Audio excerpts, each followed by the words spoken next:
Agora, continuando um pouquinho mais a respeito disso, porque eu achei interessante, daí não coube em um vídeo só, porque senão ia ficar muito grande, a respeito da origem das medicações e dos tratamentos psiquiátricos. Então, como eu já no primeiro vídeo eu falei bastante a respeito da origem da psiquiatria e de onde que veio tudo, nesse agora a gente vai falar da origem dos primeiros medicações psiquiátricas e dos primeiros tratamentos, tá? Aí assim, no outro eu falei um pouco a respeito da insulinoterapia, malarioterapia, das cadeiras giratórias, hidroterapia.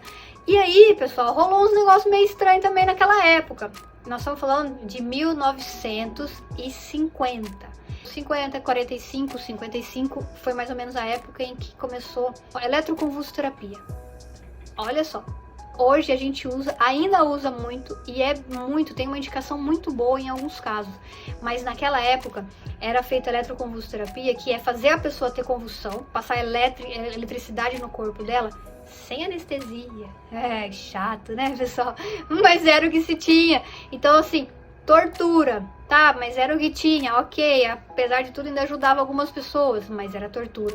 Hoje não, hoje é feito através de anestesia, o paciente não sente nada, é tudo controlado dentro de um hospital, é muito diferente, mas a gente ainda usa, tá? Um tal de um negócio chamado lobotomia.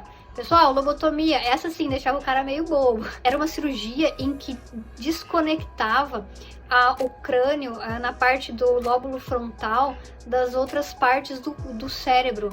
Então, tipo, dissecava. Então, o paciente que fazia isso ficava realmente com problemas sérios, mas era o que era usado.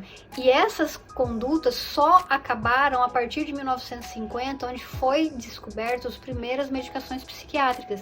Na mesma época se descobriu a clorpromazina, que foi usado bastante para a esquizofrenia, e a imipramina, que foi o primeiro antidepressivo usado para tristeza. Mas o interessante, pessoal, para vocês entenderem, é que essas medicações não eram medicações que foram criadas para a psiquiatria.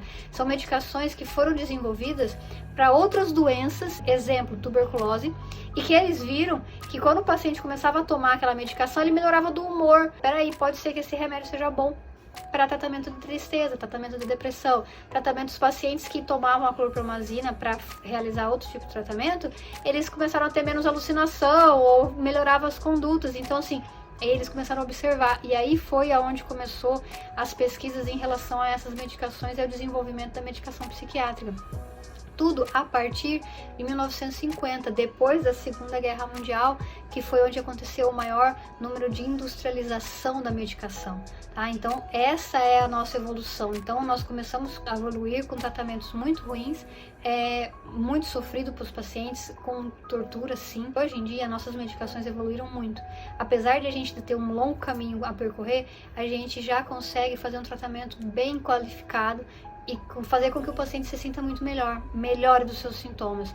Então, assim, gente, na medicina em geral, sempre o início dela, como não se tinha nenhum tipo de ciência, era mais empírico, era mais tratamento, vamos ver se melhora, então houve muitos erros, porque a gente não tinha outra opção.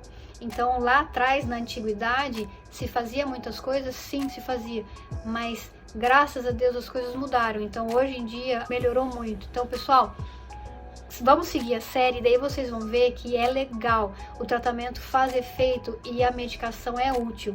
Então, segue aí que no próximo episódio a gente vai falar das classificações da medicação. E vamos ver se vocês vão gostar.